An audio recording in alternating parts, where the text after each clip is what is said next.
Good afternoon, everybody. I'm Chris Johnson. I'm going to be talking a little bit about the Alta Hydroelectric Power Station.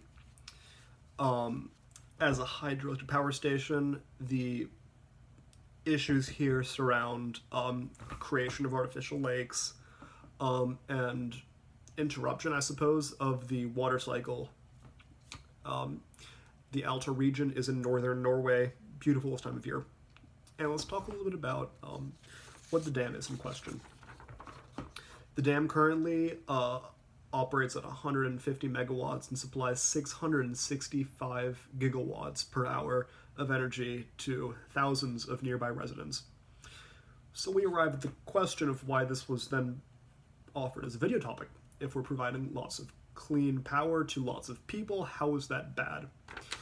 When you consider movies in the past, say Oh Brother, Where Art Thou?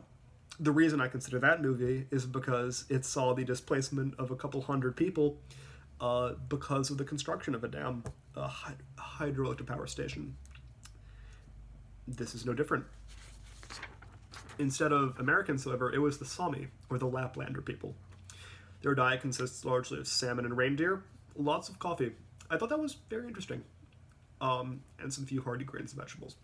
But remember that salmon fact, we're coming back to it, because the migration of these salmon could be negatively impacted by the construction of the dam, which was one of the concerns during the time.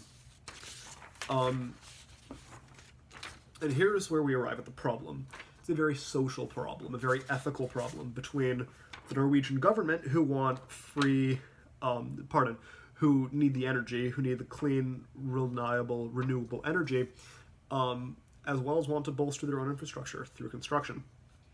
However, the Sami people, they were there first, and there are pretty significant parts of their diet that could be negatively affected by the changes that go on here. So, I made up this timeline to talk about sort of what went down and how it all happened.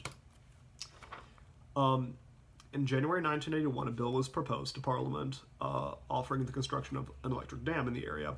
And initially the Sami residents pushed back against that, causing it to be called for revision. However, this ruling was overturned. Because of this, the Sami residents went on a hunger strike outside of the Norwegian Parliament building. During the year 1982, when construction actually began on the project, the Norwegian government confirmed the ruling that the dam needed to be constructed, mobilized about 10% of Norway's total police force to ensure the safety of the workers, as well as a show of force to ensure the construction of the dam, and began actually constructing the dam. In 1987, the dam was completed, and since then has been providing renewable hydroelectric power to thousands of residents. And here's where we arrive at the issue. It's not a ecological, it's not a hydrological, technological question. It's a very ethical question of what to do in situations like this.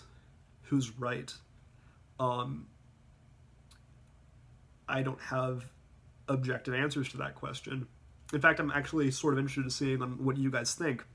Do you think the Norwegian government was right to propose the bill for the construction of this dam?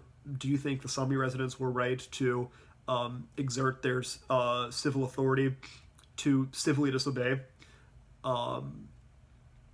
and attempt to halt the construction of this dam? Do you think the government handled it well by mobilizing 10% of their total police force in the area? Today, the construction of the dam is completed, of course.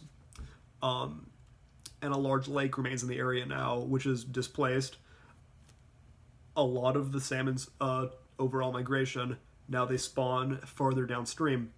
I'm just interested in hearing sort of what you guys think about this, which is why I'm kind of happy I lucked into a topic like this. Anyway, as always, thank you for watching. My name is Chris Johnson, and have a fantastic afternoon. Thank you.